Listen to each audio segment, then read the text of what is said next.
Olá pessoal,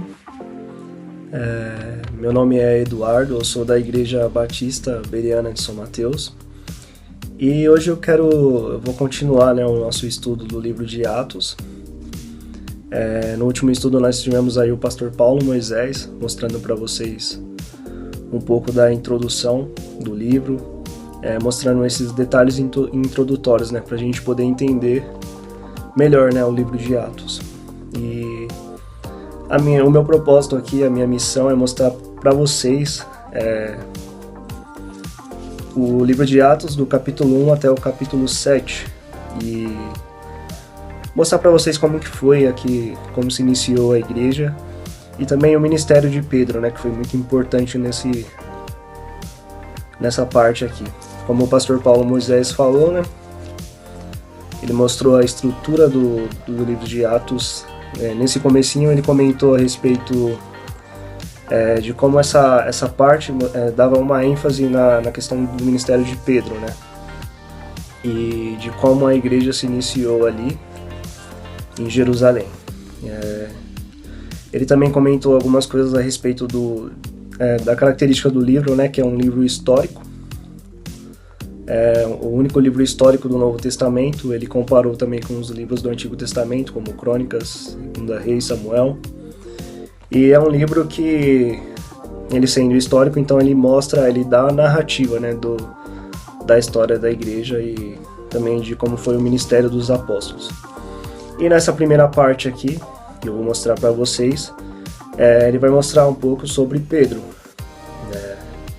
de como Pedro foi importante para o início da igreja ali em Jerusalém, na pregação desse evangelho. Então, para iniciar aqui o nosso estudo, nós temos no primeiro capítulo falando a respeito da ascensão de Jesus. Nós vemos nos evangelhos que Jesus ele foi crucificado no final. Se você pegar todos os evangelhos, até mesmo o livro de Lucas, como o pastor Paulo Moisés comentou, o livro de Atos é a continuação do livro de Lucas. Você vai ver que Jesus ele é crucificado e ele ressuscita. E no livro de Atos, no primeiro capítulo, mostra que Jesus ele aparece para os seus discípulos, para os apóstolos, e ele fala a respeito do reino de Deus. No versículo 3, mostra que ele apareceu por um período de 40 dias falando-lhe acerca do reino de Deus. E ele dá uma ordem para esses discípulos para que eles continuassem ali em Jerusalém, porque ali iria se cumprir a promessa que ele havia, a promessa que o Pai havia feito, Continuando no versículo 4. Não saiam de Jerusalém, mas esperem pela promessa de meu Pai, na qual lhe falei, que Jesus sempre falava para os seus discípulos a respeito de que o Pai enviaria um Consolador para eles, que seria o Espírito Santo.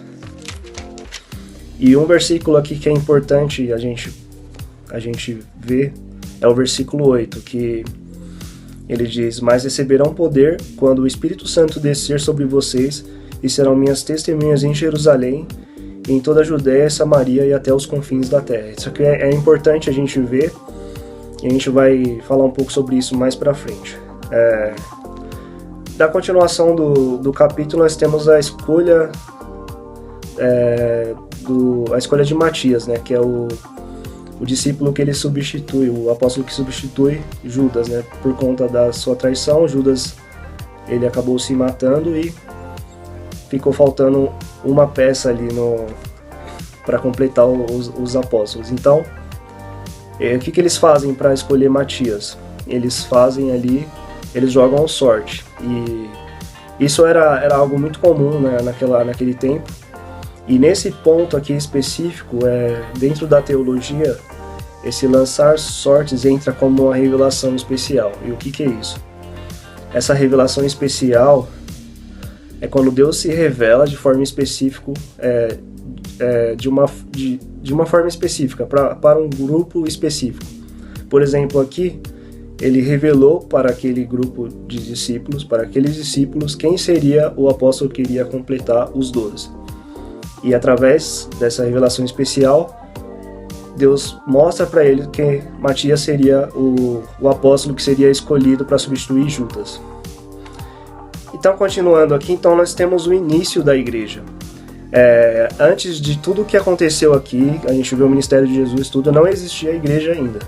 A igreja começou a existir depois da vinda do Espírito Santo, que foi no dia de Pentecoste. É interessante aqui porque o Pentecoste ele é uma das festas mais importantes do judaísmo, porque é a festa da colheita de trigo. E também algumas tradições judaicas trazem isso como uma renovação da aliança, e alguns judeus iam para lá para fazer isso. E nesse período de Pentecoste, todos os judeus que estavam espalhados ali naquela região, na Grécia, em vários lugares, eles iam para Jerusalém. Então ali naquela ponto específico existiam muitos judeus. E o que acontece ali? Então nós temos a descida do Espírito Santo e nós vemos o texto nos dizendo que os apóstolos falaram em línguas. E essas línguas aqui, elas são línguas humanas, línguas conhecidas. Por quê? O próprio texto diz que essas pessoas que estavam lá, elas compreendiam o que eles estavam falando. No versículo 8, por exemplo, então como os ouvimos cada um de nós em nossa própria língua materna. Então, havia várias pessoas ali naquele ponto e eles compreendiam o que eles estavam falando ali nessas línguas. Então, não era nada de estranho essas línguas aqui, eram línguas conhecidas. E a gente vê que havia tantas pessoas ali de todas as regiões por conta dessa questão desse entendimento que eles tinham dessa língua aqui. E nessa manifestação, nessa descida do Espírito Santo, então se inicia a igreja. E nós vamos ver a primeira pregação de Pedro. Pedro, então, ele se levanta ali no meio daqueles homens e ele prega a questão do Evangelho. E 3.000 pessoas são convertidas a Cristo naquele momento.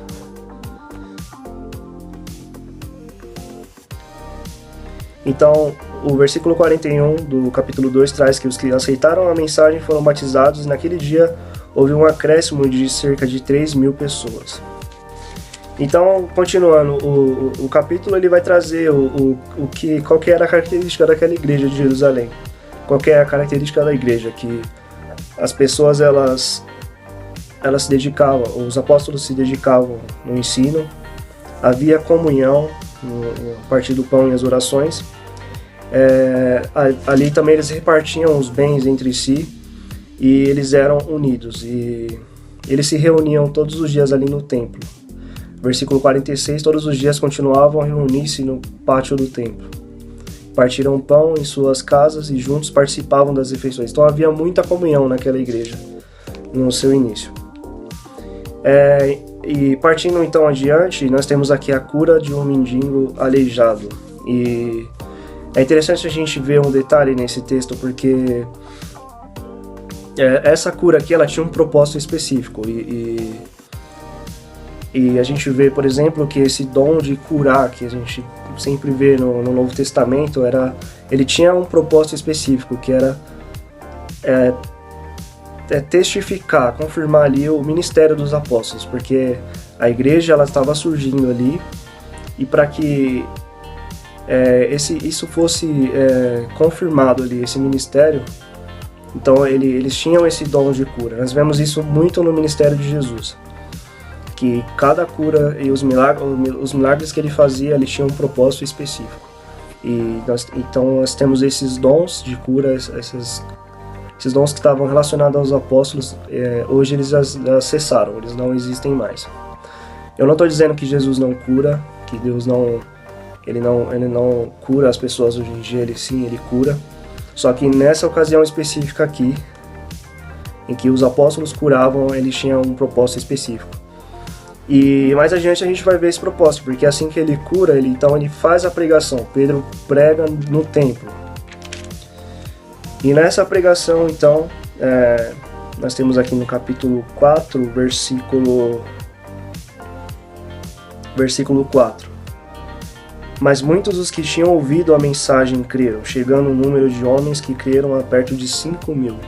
Então, nós temos 5.000 pessoas aqui, o número já de cristãos chegando perto de 5.000. E nesse tempo aqui que Pedro estava pregando no templo, já começou-se então uma perseguição. Então, dentro do templo, os sacerdotes eles agarraram, os sacerdotes, o capitão da guarda do templo e os saduceus. Eles agarraram Pedro e João que estavam ali e colocaram na prisão. E quando ele colocou esses apóstolos dentro da prisão, o objetivo deles era fazer com que eles parassem de pregar. E nós vamos ver no final dessa parte aqui no versículo 19 que: mas Pedro e João responderam: julguem os senhores mesmo, se é justo aos olhos de Deus obedecer aos senhores e não a Deus. Então era melhor obedecer a Deus pregando o evangelho do que aos homens que estavam tentando impedi-los de pregar. Nós temos então, seguindo o capítulo, a primeira oração dos cristãos, no qual eles pedem forças ao Senhor para que eles continuassem pregando o evangelho. E em seguida nós temos a repartição de bens, que era a característica da igreja, né, nesse tempo. Até hoje também, né? Isso deve ser a característica da igreja. Da multidão dos que creram, no versículo 32, uma era a mente e um coração. Ninguém considerava unicamente sua coisa alguma que possuísse, mas compartilhavam tudo o que tinha. Então, nós temos aqui essa característica da igreja repartir os bens. E aqui entra em cena alguém conhecido que foi muito importante na vida do apóstolo Paulo, que é Barnabé. No versículo 36, José é um levita de Chipre, a quem os apóstolos deram o nome de Barnabé, que significa encorajador. Vendeu um campo que possuía, trouxe o dinheiro e o colocou aos pés dos apóstolos. E dentro dessa parte aqui nós temos o pecado de Ananias e Safira, que eles venderam um campo que eles tinham. Como eu havia falado aqui, a igreja ela tinha essa característica de vender os bens e repartir com os outros ali. E o Ananias e Safira venderam um campo que eles tinham e ao invés de depositarem tudo, eles tomaram uma parte. E o que fizeram? Eles tomando essa parte, eles depositaram lá como se eles tivessem dado tudo, todo o valor que eles conseguiram da venda. E isso foi uma hipocrisia que eles fizeram. Eles foram hipócritas e esse foi um pecado que eles cometeram contra o Espírito Santo, como nós vemos no texto. E o que aconteceu? Eles foram mortos. Primeiro o marido e depois a esposa. E toda a igreja se encheu de temor neste momento. Então nós temos aqui mais um ponto sobre curas dos apóstolos, que eles curam muitos doentes.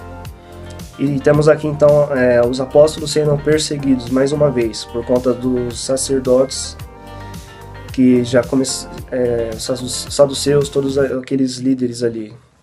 E eles se encheram de inveja por conta do ministério dos apóstolos. E o que aconteceu? Começou-se então a perseguição. Só que entra em cena aqui outra pessoa importante, que era Gamaliel. E o que ele fala? Eu vou ler para vocês aqui o capítulo 5, do versículo 34 até o 39. Mas um fariseu chamado Gamaliel, mestre da lei, respeitado por todo o povo, levantou-se no sinédrio e pediu que os homens fossem retirados por um momento. Então lhe disse: Israelitas, considerem cuidadosamente o que pretende fazer a esses homens. Mas há algum tempo apareceu Teudas, reivindicando ser alguém, e cerca de 400 homens se juntaram a ele. Ele foi morto, todos os seus seguidores se dispersaram e acabaram em nada. Depois dele, nos dias de recenseamento, apareceu Judas o Galileu, que liderou um grupo em rebelião. Ele também foi morto e todos os seus seguidores foram dispersos. Portanto, neste caso, eu o aconselho: deixem esses homens em paz e soltem-nos. Se o propósito ou a atividade deles for de origem humana, fracassará. Se proceder de Deus, vocês não serão capazes de impedi-los, pois se acharão lutando contra Deus. Então a gente vê aqui que Gamaliel ele fala sobre deixa esses homens, se isso for realmente de Deus, se o cristianismo for realmente de Deus, isso vai prevalecer. E nós temos aí 2000 anos de história para contar. Então, para a gente já chegar no final aqui, temos aqui a escolha dos sets. Nós temos aqui o motivo da escolha, né? O motivo da escolha é no versículo 1, no capítulo 6, versículo 1, versículo 2, nós temos o motivo da escolha, onde estavam indo ali brigas entre as viúvas do lado judeu e as viúvas do lado grego. Então, ela estava tendo briga por conta de repartição de bens, de alimento, né? E o que acontece?